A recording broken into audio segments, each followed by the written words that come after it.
Turnover And Jack Bodine, with some help, he'll get up as well. So that's good to see, but boy, Bodine, he can't put any pressure on that right leg at all, and he's being helped off by his teammate Chase Williams. The flag, I believe, is on F&M unless the whistle was because of the injuries. Apparent injuries. Yeah, it looks like the two of them kind of just collided into each other there, I think. Yeah, they both look like they were holding a knee. It could have been one of those knee-on-knee hits that can really hurt both guys. And he's being helped off to the sideline, putting no weight on it, is Jack Bodine, right ankle.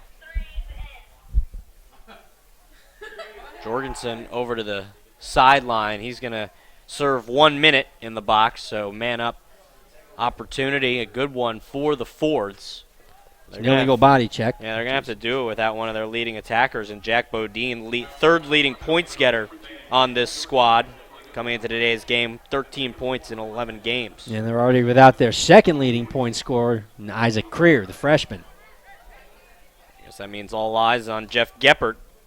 As they should be anyway. Bossarelli, nifty play, but he just shot it wide. Matesic tried to stay with that, but that was a nice move by Bossarelli. Out on the right side for the quick shot to goal. That's Solly off the feed from behind, and Haverford has its second goal of the game. Another man-up goal for the Fords. F&M leads it now 10-2. And I was going to say, prior to that penalty, Haverford taking their good time on offense. Lots of slow developing plays, some meticulous passing around the circle, and you'd say, all right, you're a team that's down 9 goals, maybe pick up the pace here a little bit, but I think for Haverford, they know right now if they try and rush things, it's only going to hurt them, maybe shoot themselves in the foot. So while they may like to be able to come more quickly and try to chip away at that lead, for them, their game right now is going to rely on some deliberate plays and making sure that they do all the things right. Yeah, when you're on the wrong end of a blowout, and maybe even when you're on the right end of the blowout, but especially when you're on the wrong end of it, I think there are two ways you can handle it, particularly offensively. You get extremely aggressive. Now, that's not really necessary. Gosh, well, he wanted the ball back, and Sanzone's got to get rid of it, but, boy, that could start a brouhaha. You can try to get aggressive, just fire away, get a little bit, try to dodge, a little bit more selfish, say, hey, we got to make something happen here. Or, and this could be defeatist, you could say, listen, we're not, as that one shot wide by Williams, we're not getting back in, but let's use the time we have back in this game to work on some things, run some plays, got nothing to lose, almost make it like preseason. But I don't think too many athletes or coaches are wired that way. No. When you have a competitive game in the middle of what's known as a championship season, you go out there to win until the final whistle. And an 8-goal lead with 6.5 to go in the third is not insurmountable. It should be insurmountable. But we've seen bigger leads than this blown. Oh, yeah, sure have. Particularly in this sport where goals can come so quickly. Well, you know, Haverford has gotten 2 back here in this quarter, but the Diplomat defense really has not shown very many signs of cracking over the course of this game. So maybe the Fords try and change up their strategy a little bit, but right now anything is going to be better than what they're getting. Nice, easy. Oh, beautiful give and go. Brown to Doherty and back to Brown. And now Sean Brown. Does he want one? He does, and he's got it. When you're a defensive short stick midfielder, you do not get too many attempts to light it. Sean Brown had a great one there. Wasn't going to pass it up. F&M on top 11-2 as the defensive specialist tallies. Yeah, as that was one where he just found himself with a little bit of space, said, all right, you know, I'm going to call my own number. And you can't fault him for it, especially because he was able to convert. That's that situation where often you're just going to look for a very small spot inside the post and either hit it or just miss wide because you're getting off the field anyway. Yeah, you see the defenders there. They're just backing up, allowing him to come right down the middle of the field, and no one came out to contest. Brown said, all right, here we go. Now that shows you the respect that they have to have for guys like Mike Bossy, Sean Rogers, John Barney, and why not? But you can't just let a guy walk in. He's a defensive midfielder now. You can be sure at some point in his lacrosse career, he has been very aware of how to score goals. And pretty much anybody who's playing at this level, you give them room to shoot, they can shoot. For instance, Ben Ross, although he had to fire that one off balance. Yeah, Ross had the ball, or had his stick in his left hand, had to change his hands as he was coming, got that one off I don't think he necessarily thought he was going to score there, but knew that he had the safety valve to keep the offensive possession established for the Diplomats. There's Bossity, picked up his 100th career point earlier in today's contest. One of the guys from my old neck of the woods, in Canaan, Connecticut, where I used to work. Ross, down low. Drappin getting a run on offense. Skip pass. Turn around, shot and a goal. And it's Reed Ziegler from the left. He has done so much of his scoring from the right this season. I don't know if Haverford just had the wrong book on him, but you don't usually see him from that side of the field. But this time, he freed himself right up nicely for that good right-handed crank. Second midfield unit out there for F&M, but no drop-off in their ability to produce, as once again, it's Ziegler finding the twine. And we get another look, actually, looks like Will Ballantyne out there on a second attack unit for F&M.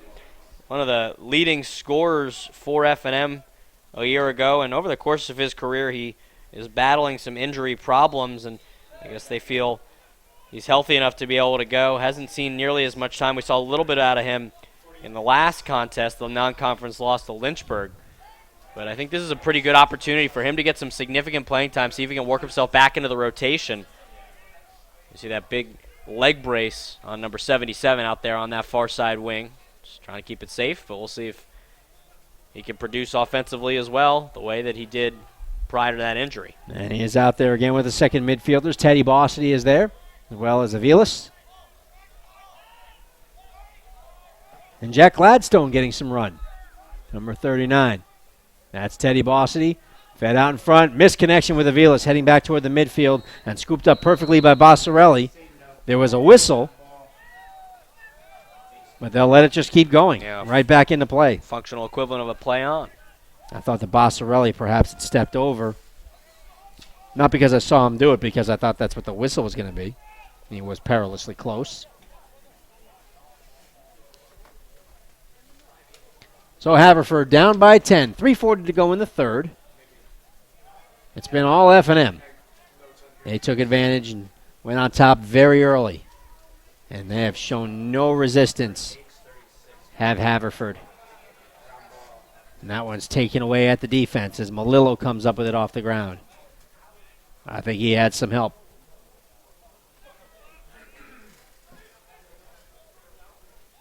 Nice zip pass ahead to Rudy. He's got a good stick, but he loses it this time. Well, I just jinxed the heck out of it. Nice scoop by Weisberg, who's got a good stick. That didn't work this time.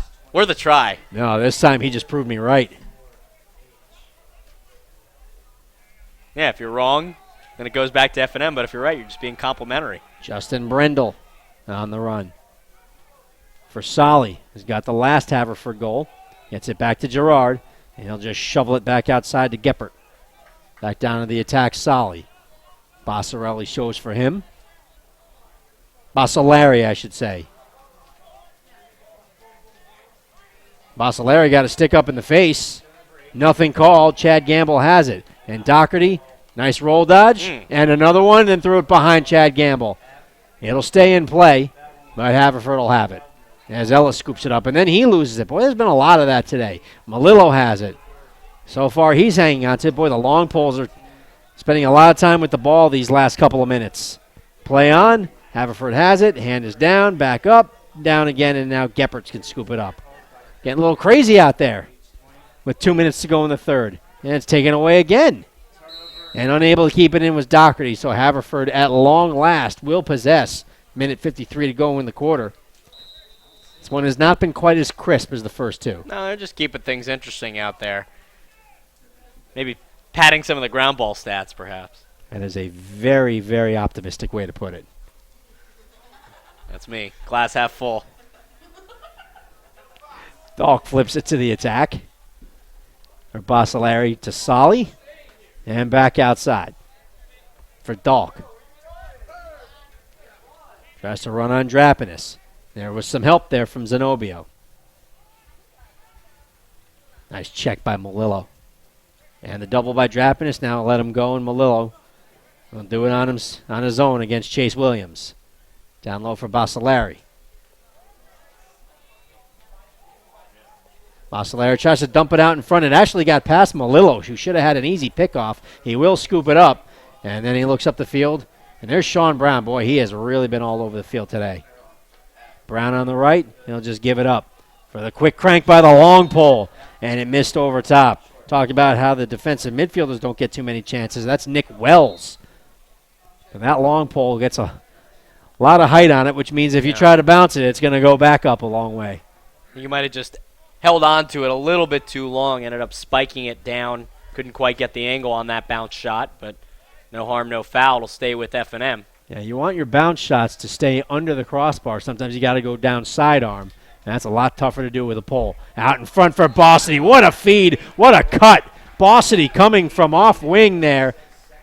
And a nice feed. I think it was Chad Gamble who found him. Second goal of the game for Mike Bossity, and F&M's lead is its largest. It's 11. 13-2, F&M on top. And that's a bread and butter play for Mike Bossity. You see him down low, goal line extended. He camps out there in that corner, and how anyone could lose him behind the defense is a mystery to me, because he has been doing that for his entire career, and he has done it so well. Makes those hard cuts back to the middle, got his stick up, gave him a target, and it was just a 1-on-0 with the goalie. Finds the twine, beats him, gives F&M their 13th of the contest. Just a lack of communication at best between Weisberg and Goshor, and one of those guys has to have responsibility for that. That F&M's happy to take advantage. And Haverford left open the wrong guy. I don't know if there's a right guy to leave open from that spot. Drapinis turned right back into a double team. And there's the horn.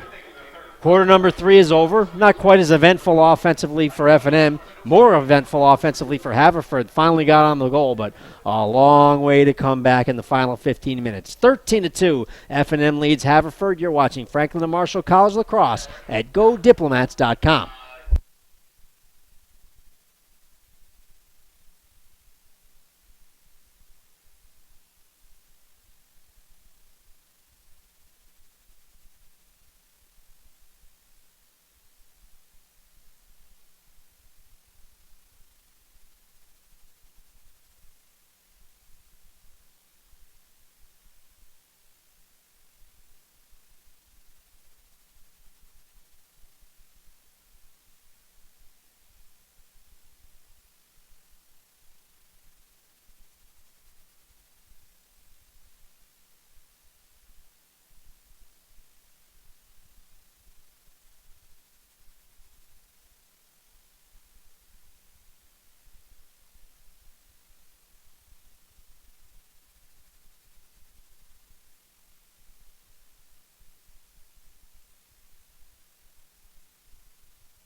.15 minutes of lacrosse left to play at Tyler's Field, and F&M in command, 13-2.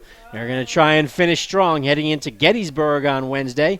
A game against Gettysburg. It'll be here in Lancaster. Yeah, at the final home game of the regular season. As we said, a men's-women's doubleheader. That one's going to be a real blast. Yeah, on both ends it should be. And Brian and I were talking objectively.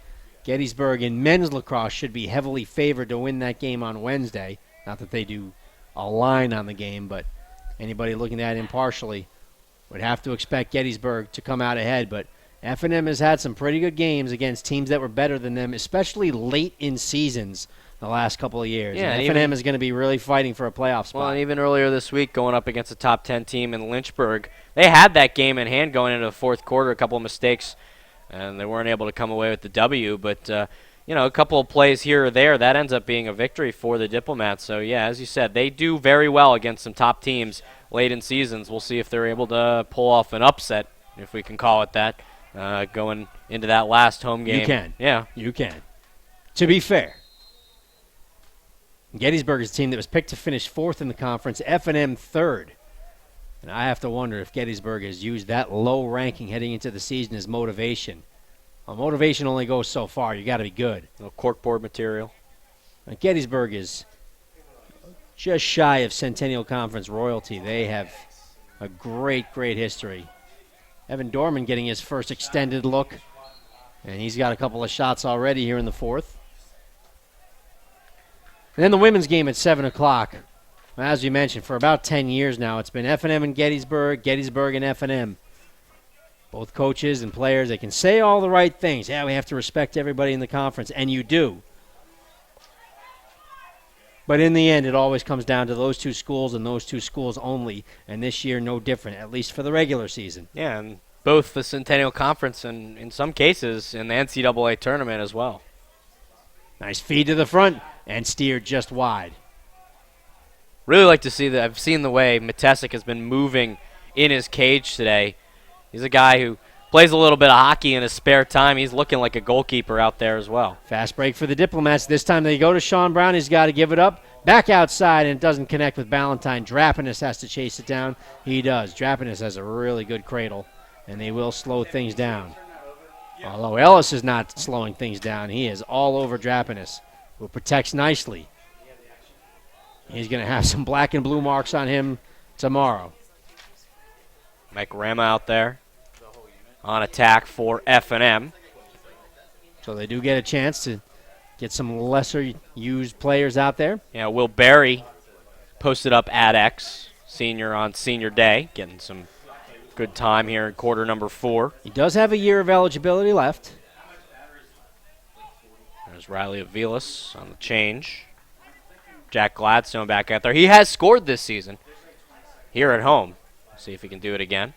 Avilas got a good shove in the back, and he still got off a pretty good shot. That was gobbled up by Caliendo. Tough angle, and he'll flip it out to Fenaroli and get it back. Yeah, tried to come in, got sucked in pretty down low on that far side post. And the keeper, Caliendo, went down low and made a nice save. Got to believe it's going to be one heck of a game next Saturday as well as F&M travels up to take on Dickinson in Carlisle. Or as they seem to pronounce it around here, Carlisle. Carlisle. Accent on the second syllable.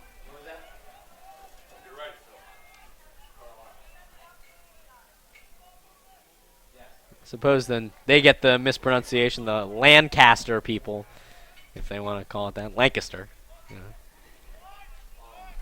I got that one drilled into my head pretty quickly as that shot misses from Chase Williams. F&M trying to keep it in play. They had 3 bodies there, and Matesic in front of all of them, and he got bumped out of bounds with the ball.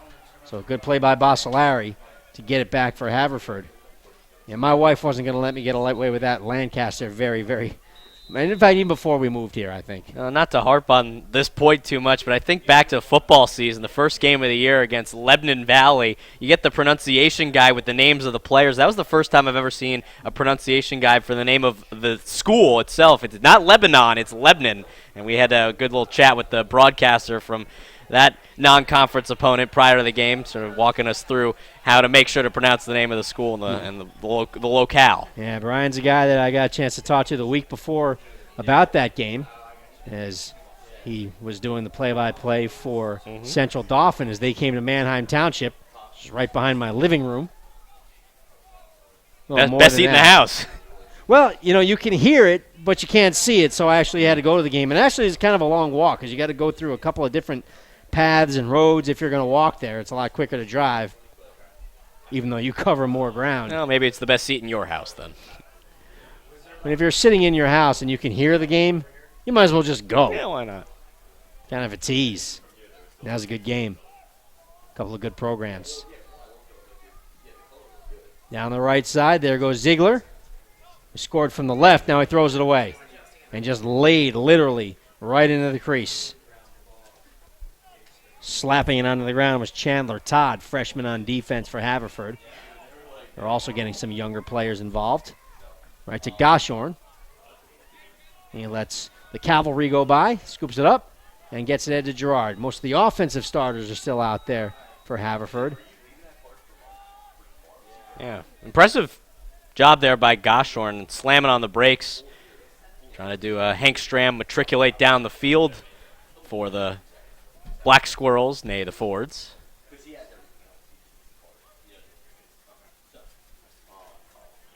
This might be their longest offensive possession we've seen this half. Yeah, they really feels that way. Not had a lot of time with the ball. They've been sloppy at times. F&M's defense has been good. They almost picked that one off too. Nice move by Goshorn, but he's got company.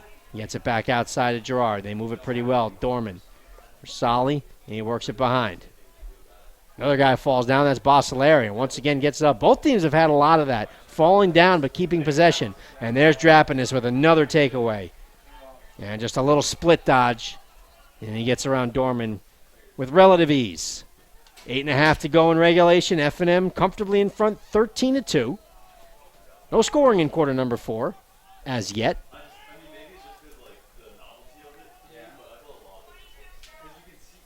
Haverford just about out of time. 8 minutes, 11 goals. Not likely. Hasn't been likely for a while, but we try to be nice. Yeah, we haven't seen anything here today to indicate that the Diplomats are ready to surrender a lead like that at this point in the contest. There's a shot and a goal. First goal of the fourth quarter, and it belongs to Mike Wasik. It's his second goal of the game as he jammed right and rolled back to the left. Not much Caliendo could do about that because Wasik had a clean look. It's a 12-goal lead for F&M. They're on top 14-2.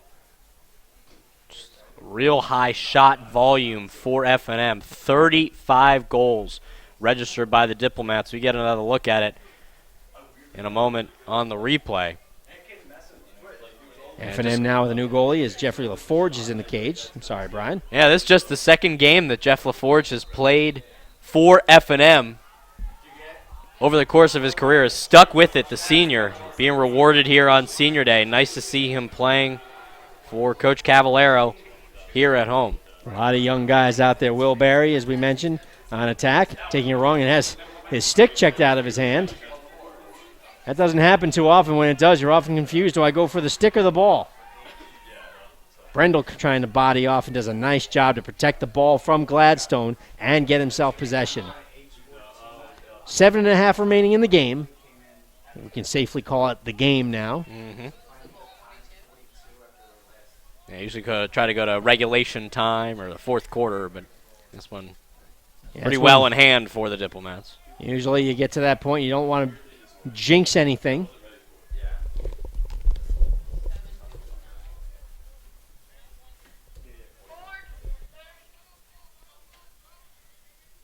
Down the right side.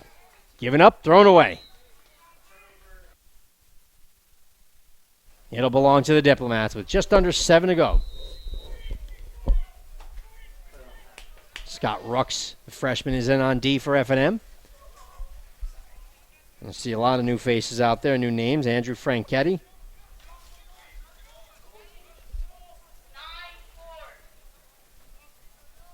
Long pass from Rux, wearing that unusual lacrosse number of 79 to Malillo. And that pass barely gets through the Drapanis, and then he has it checked out of his stick. But with the hustle, he comes up with it again. And he's got a good, strong cradle.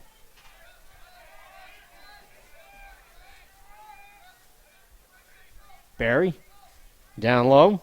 That's Mike Rama. As Brian mentioned, was out there on attack.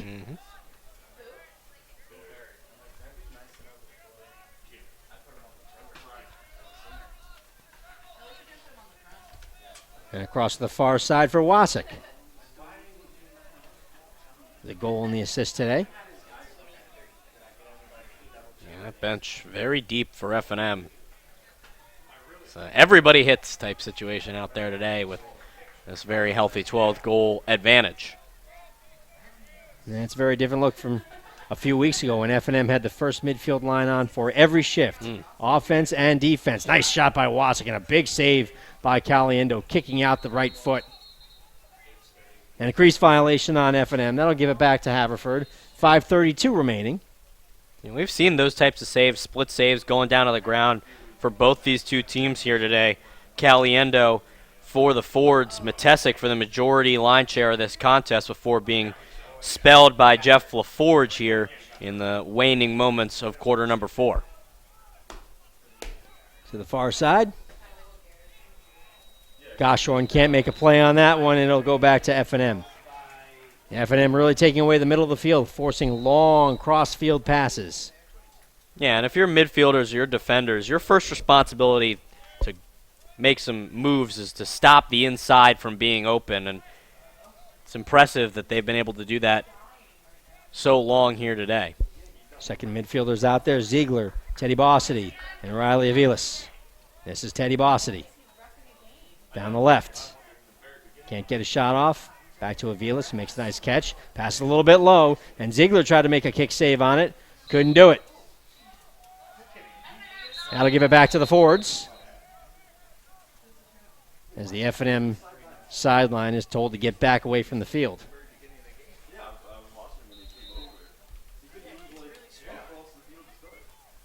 The official on the near side has got a little hitch in his get-along. He's got the sleeve on his left knee, and he seems to be favoring that. I don't see that too often. Well, he only has another 4 minutes and 20-some-odd seconds Well, left that in this sleeve, one. it's what you might call an existing condition, and I hope it's not something that he aggravated, but the gamer. 12-goal game. I don't think anybody would be too upset if he said, you know what, I'm going to duck and sit the rest of this one out, and he's not doing it. A lot of respect. Gerard reverses it. Goshorn on the top left. And he's got a couple of whacks aimed at him. Down to 3:45. Give a lot of credit. Give a lot of credit here to Haverford. Still keeping their foot on the gas. Still playing with a lot of speed. I mean, I think that at this point they know down 12 it's going to be a tough task, possibly a nearly impossible task to come back, but they're playing like they're right in this contest. A lot of fight out of this squad. Gerard draws the attention of Aviles. Down to the attack. That's a nice catch going up high. Noah Quinn, freshman attackman, is out there now for Haverford. Number 40. Gerard frees himself up for a left-handed shot that goes. Haverford gets at least one more before the end. 14-3 now. F&M on top. Good turnaround shot. So Forge gets beat for one there. That's for good measure to send him out on senior day. Now, if there's any justice, he'll come up with a save as well. Yeah.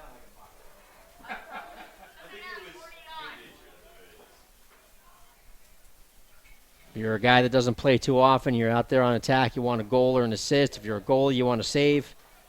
If you're a defenseman, I guess you just want to hit somebody if you get a chance. Ground ball, you can get something, yeah. I got to give a lot of credit to LaForge for sticking with it all 4 years, knowing that he hasn't played a whole lot, but it takes a lot of dedication to be a varsity athlete at any level, especially here at D3 Centennial Conference. Nothing to shrug about. And to be a guy who stays on the team, barely getting any significant playing time over the course of his entire career, I think that really says something about the character that a guy would have. Yeah, I think you made the point too. Division III, and if you're not used to college sports, particularly small college sports, and you might not give Division III lacrosse the respect it deserves, these are guys who come out of lacrosse powerhouse high schools who are starters, who are good players, that end up in programs like these. This is good ball. 2:14 remaining. Hasn't been the most exciting game today as F&M has dominated throughout. Good 60-minute performance. 2 minutes to go. They get physical, somebody's going to go. And gets a little chippy at the end. Looks like Scott Rux was involved, the Haverford player. I don't think he's the guy going off, and he's not. And it's going to be their favorite call today has been the illegal body check. And it's just going to be a push with possession. That's a 30-second technical. Haverford has a couple of man-up goals today. Giving him 15 on the season. Yeah, Bradford seam for the 30-second infraction. Gerard. Down low, goal line extended. Back to Gerard. He's got a man on the left side. Gets it back. Down to 100 seconds to go. Sharp angle shot. What a shot. Just inside the far post. And Haverford has its 4th goal of the afternoon/evening. And it's from a guy we haven't seen a lot of today, the freshman Zach Cole. And he gets Haverford's 4th goal, makes it a 10-goal game once again. The minute 37 to go. My 100-second call, homage to Mike Emmerich. Favorite of mine and my broadcast partner. I think I can speak for both of us on that. I'm about half an hour away from enjoying his work. It's that time of year. He's so good. I get asked sometimes, who do you try to be like anybody? I'm like, well, my favorite broadcaster is Emmerich, and there's no point trying to be like him because he's just brilliant. No one's like him. You can't try to be brilliant. Either you are or you're not. What a save. What a save by LaForge. Did he keep it out? He did. He did. There it is. We called it. He got it. And it was a good one. This is not patronizing. That was a big-time save. Yeah, it really was. Had to make some moves. Read that one. Move laterally across that goal line. Like what I see there out of LaForge. Minute to go. Ziegler crosses midfield. Steps into the box. Gets it to the attack. F&M on the way to victory and on the way to evening up the record. They'll be 7-7. We've said this at points throughout the season. That 7-7, sort of one game within 500 over the course of the year record, really not indicative of the talent that they have on this squad. And if this is a team that can make their way into the Centennial Conference tournament, which they're playing right now like a team that can, they're going to do some damage. They're going to have some potential to do that. It won't be first or second. They'll likely be third or fourth. And the way things have gone this year, I don't know if there's a big difference between third or being fourth. The difference is playing Ursinus or Gettysburg. Most years, there's no question, but, boy, Ursinus looks strong. Yeah, They're just pouring it on some teams. They have really shown some things, and a lot of people sleeping on them coming into this season. It's not going to be easy. That was a nice feed. And the goal. Beautiful feed is Noah Quinn. Another freshman gets a goal. And this time, absolutely nothing LaForge could have done. 2.8 seconds remaining. So at least Haverford will end on a good note if they didn't get to enjoy that for most of the game. Final face-off is Thamtaransical, and I am not sure of the pronunciation there. I'm doing my best.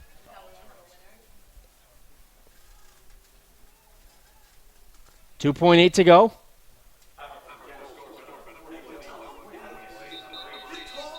No possession. It's all over. F&M wins it 14-5. F&M moves to 4-2 in Centennial Conference play, and Haverford falls to 1-5. The Fords, they've been out of it for a while. They're not going to the Centennial Conference tournament. We don't know yet if the Diplomats are, but they definitely took a step forward today. We said they were going to have to put up a good showing, not just beat Haverford, but really be impressive today against a team that's statistically just not there with the Diplomats. F&M, they did all you could ask today. Yeah, they came out firing on all cylinders. When you lead in a contest at halftime, 9 goals, they really had only allowed less than 5 shots in that first half. It was going to be F&M's day all the way, and for Coach Cavallero to be able to get some of the reserves in the latter portions of this contest, he's got to feel good. His guys have got to feel good sending some of their seniors off here on Senior Day, the final Saturday home game at Tyler Field for F&M. They still got their work cut out for them. They still got work left to do over the last couple of games of this season, but they certainly have got to feel good about the performance they logged here at home today. Especially John Barney, who ended up with 5 goals in the first half. He was quiet the rest of the way. He didn't really need to do much more after that. He's definitely the star of the game. Chad Gamble with 4 assists, 2 goals apiece from Mike Wasick and Mike Bossity. Only a couple of saves for Tim Matesic and 1 for Jeffrey LaForge. F&M didn't really give the goalies much work to do today. They outshot Haverford 36-18, and ground balls also severely in the favor of F&M, 48-26. F&M won 2/3 of the faceoffs. An impressive performance all around for F&M, but it's going to be a very tough final week of the regular season. They will take on Gettysburg. That game will be right here at Tyler Field Wednesday, 4 o'clock. Brian Stabby will be on a couple minutes before with the pregame, and that, of course, is a doubleheader. The women's game will be coming up at 7. Brian and I will do that one. Also, F&M against Gettysburg. Final score, once again, from Tyler Field. Franklin and Marshall wins it 14-5 over Haverford College. For Brian Stabby, I'm Phil Soto-Ortiz. Thanks for being with us on a Saturday night in Lancaster, and we will see you on Wednesday right back here.